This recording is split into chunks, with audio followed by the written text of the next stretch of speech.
आणि आता पुन्हा एकदा थेट जातोय मुंबई पुणे एक्सप्रेसवेवरती, कारण तिथे प्रचंड वाहतूक कोंडी झालेली आहे आणि स्थानिक प्रचंड वैतागलेले आहेत। जे नागरिक तिथून प्रवास करतायत ते अक्षरशः वैतागलेत। एकीकडे सलग सुट्ट्या आलेल्या आहेत आणि तरीही त्याचबरोबर सुट्ट्या लागलेल्या असल्यामुळे अनेक पालक आणि मुलं ही सुद्धा गावी जायला निघाली आहेत। या संदर्भात अधिक माहिती घेणार आहोत। यशपाल सोनकांबळे आमचे प्रतिनिधी आपल्या सोबत आहेत। यशपाल, सध्याची तिथली नेमकी स्थिती काय आणि तिथे जे लोक आहेत त्यांच्याशी बोलता येईल का?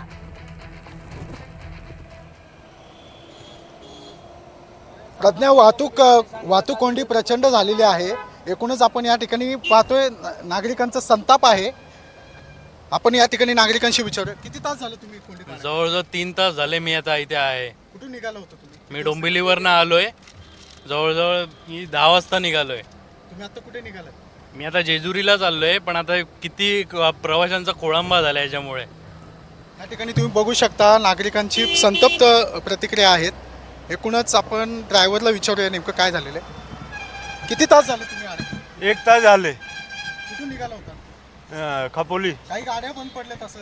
भरपूर बंद पडलेलं आहे। भरपूर ट्रॅफिक जाम आहे। 1-1.25 तास तर इथे झाले। सर तुम्ही हो नाही झालं तेच ना, 2 तास। या ठिकाणी आपण पाहू शकता प्रचंड नागरिक। किती तास झाले?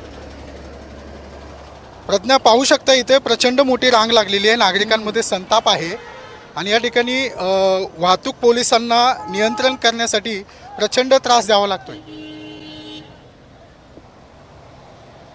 आपण पाहू शकता, 1 मिनिट आपण विचारूया, किती तास झालं दादा अडकले? 2 तास झाले, 2 तास। ओके, प्रचंड त्रास झालेला आहे। अगदी एकीकडे आपण बघतोय यशपाल, ही प्रचंड वाहतूक कोंडी आहे, मात्र तिथे जी यंत्रणा असायला हवी या सगळ्या लोकांना अर्थातच कशा पद्धतीने हा त्रास होतोय ती सहन केला जातोय, त्याबद्दल कोणती यंत्रणा तिथे उपस्थित आहे? आप जैसे कि देख सकते हो अभी इधर मिसिंग लिंक खुल रहे। हम लोग 1 घंटे से इधर खड़े, अभी भी सब गाड़ी गर्म हो गई, उसके वजह ट्रैफिक हो रहा है। गाडी रस्त्यावरती नका घेऊ, आहो ट्रॅफिक करता तुम्ही साहेब। या ठिकाणी वाहतूक कोंडी प्रचंड झालेली आहे। नागरिकांमध्ये संताप आहे। गेल्या 5 ते 6 किलोमीटर पर्यंत खाली रांगा लागलेल्या आहेत। प्रयत्न पाहू शकता तुम्ही, आता हळू मुवमेंट होतीये। प्रचंड संताप नागरिकांमध्ये आहे। अनेक गाड्या बंद पडलेल्या आहेत आणि या गाड्या दुरुस्त करण्यासाठी त्यांना मदत मिळत नाही वेळेत, त्यामुळे वाहतुकीची जवळपास 5 ते 6 किलोमीटर पर्यंत रांगा लागलेल्या आहेत। आता एक गाडी बंद पडलेली आहे। आता आपण त्यांच्याशी बोलण्याचा प्रयत्न करूया। प्रचंड वाहतूक कोंडी झालेली आहे। किती तास झाला अडकले तुम्ही? 3 तास झाले। 3 तास 3 तास झाले। कुठून निघाला होता? मुंबईवरनं। आपण पाहू शकताय या ठिकाणी वाहतूक कोंडी आहे। प्रचंड गाड्यांच्या रांगा लागलेल्या आहेत। पोलिसांकडून या ठिकाणी प्रतिक्रिया घेण्यासंदर्भात दबाव आणला जातोय।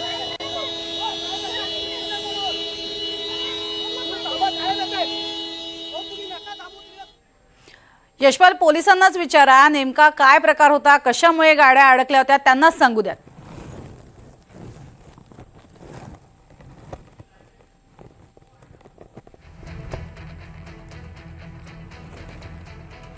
7 किलोमीटर मागे थांबलेले आहेत। नियमन होत नाहीये त्यांच्याकडून। सर काय सांगाल? सर काय प्रॉब्लेम आहे?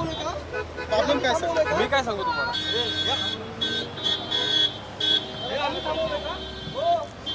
किती तास झाले अडकले तुम्ही? 5 तास। जवळपास 5 ते 6 तास या ठिकाणी साहेब, अहो साहेब, नियंत्रित होत नाहीये। मग आपण कसं नियमन कसं करतोय सर? आम्ही नाही गाड्या थांबवल्या, आम्ही गाडी थांबवलेली नाही, गाडी बंद पडलेली आहे। प्लीज विनंती। प्रॉब्लेम काय? अहो साहेब, नका ट्रॅफिक जाम करू। प्रॉब्लेम काय सर? अहो तुम्ही बाईट घेता म्हणून गाडी ट्रॅफिक होते। नाही, गाड्या बंद पडलेल्या आहेत। गाड्या बंद पडलेल्या आहेत। चला, उगाच अपघात होईल, जोरात घात होईल। चला लवकर।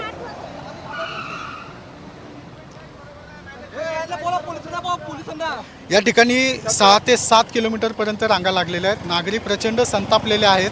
पोलिसांना वाहतूक नियंत्रित करण्यासाठी खूप मोठी कसरत करावी लागते आणि गाड्यांचे इंजिन गरम झाल्यामुळे अनेक गाड्या बंद पडलेल्या आहेत आणि पोलिसांकडून इथे प्रसारमाध्यमांवर दबाव टाकला जातोय की नागरिकांच्या प्रतिक्रिया घेऊ नका म्हणून।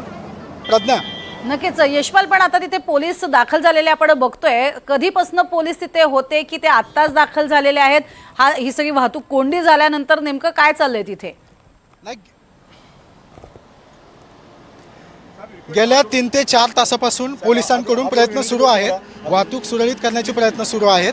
एकूणच इथली VVIP मुवमेंट असेल, उद्घाटनाचा कार्यक्रम असेल आणि या ठिकाणी अनेक गाड्या बंद पडलेल्या आहेत. त्या गाड्या बंद पडल्यामुळे सुद्धा वाहतूक कोंडीला जास्त त्याला वाव मिळतो आणि एकूणच 5 ते 6 किलोमीटरपर्यंत खोपोली टोल प्लाझापर्यंत त्या ठिकाणी वाहतूक कोंडी झालेली आहे. गाड्या अतिशय संथ गतीने जात आहेत. नागरिकांमध्ये प्रचंड संताप आहे. पोलिसांकडून नियंत्रण केलं जातं आहे. स्वयंसेवकांची मदत घेतली जाते. एकूणच कार्यक्रमात या ठिकाणी जी मुवमेंट आहे ती मुवमेंट हळूहळू पुढे केली जाते. प्रज्ञा, अगदी आता सध्या आपण जे बघतोय पोलीस या ठिकाणी दाखल गेल्या 3 ते झालेले 4 आहेत किंवा तासापासून प्रयत्न मदतीसाठी. सुरू आहेत. अगदी, आणि जे दाखल झालेले स्वयंसेवक आहेत ते साधारण कधीपासून दाखल झालेले आहेत आणि कशा पद्धतीनं इथे अर्थातच हे ट्रॅफिक जे आहे ते संतुलन केलं जाते सध्या आपल्याला पाहायला मिळते. तुर्तास धन्यवाद यशपाल या संपूर्ण माहितीसाठी.